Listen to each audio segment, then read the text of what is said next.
আসসালামু আলাইকুম, কেমন আছেন সবাই? ডাইসেস কিচেন স্টুডিওর নতুন একটি ভ্লগে আপনাদের সকলকে স্বাগত। সন্ধ্যেবেলা ঘুরতে ঘুরতে চলে এসেছি আমাদের এলাকার একটি ব্যস্ততম বাজারে। তো আমি ঢুকি ফুলের দোকানটিতে, আমার চোখ দুটি আটকে যায়। ফুলগুলি ভালো লাগলো, তাই আপনাদের সঙ্গেও শেয়ার করলাম। চলে এলাম সবজির বাজারে। চারিদিকে নানা তাজা টাটকা শাকসবজি, যেমন টমেটো, ক্যাপসিকাম, কাঁচা লঙ্কা, ফুলকপি, বেগুন। আমরা এখান থেকে আমাদের প্রয়োজন মতো শাকসবজি রান্নার জন্য কিনে নিলাম। চলে এলাম মাছের বাজারে।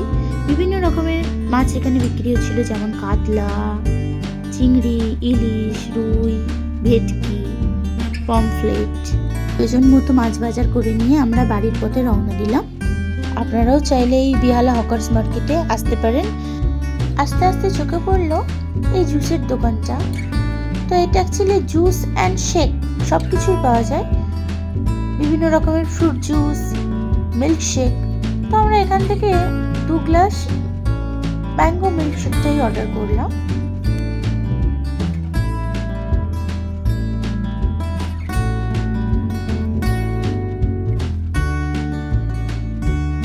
তো মিল্কশেকটা আমাদের ঘরে দিয়ে দিয়েছে এবং মিল্কশেকটা খেতে খুবই টেস্টি। তো মিল্কশেকটা খেয়ে নিয়ে আমরা বাড়ির পথে রওনা দিলাম। তো ভিডিওটা আজকের মতো এখানেই শেষ করছি। তো ভিডিওটি ভালো লাগলে একটি লাইক, কমেন্ট এবং একটি সাবস্ক্রাইব করে দেবেন। আজকের জন্য বাই, দেখা হবে নতুন কোনো ব্লগে।